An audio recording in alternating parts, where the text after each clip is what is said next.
ရီမက်ဒရစ်အသင်းစီယာမို့စ်တယောက်ပြန်လာတော့မှာလား Ahí está Lucas. La pelota. ¡Gol! ¡Gol! ¡Gol! ¡Vamos!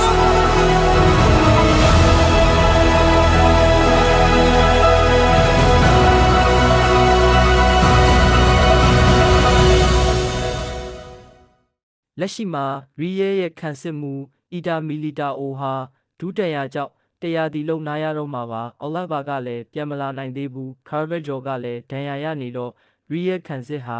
အခုဆိုဟာလာဟင်းလင်းဖြစ်နေပါပြီဒီအခြေအနေမှာပရိသတ်တွေအလိုချင်ဆုံးကတော့အသင်းကောင်းဆောင်ဟောင်းစာဂျီယိုယာမို့စ်ပါပဲအသက်38နှစ်ရှိပြီဖြစ်ပေမဲ့ယာမို့စ်ဟာအခုထိအသင်းလက်မဲ့ဖြစ်နေပြီးခန္ဓာကိုယ်ကြန့်ခိုင်မှုကတော့တကယ် beast ပါပဲသူကိုယ်တိုင်ကလည်း real အတွက်ဆိုအဆင်သင့်ပဲလို့အရေးအယောင်တွေပြနေပါတယ်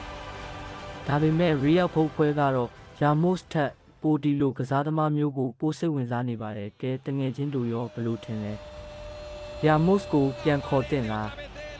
ဒါမှမဟုတ်လူငယ်နောက်ခံလူတစ်ပဲရှာတင်လား comment မှာရေးပေးခဲ့အောင်တော့ Ahí está Lucas. La ¡Gol! pelota. ¡Gol! ¡Gol! ¡Vamos! Aquí viene Luka Modric arriba.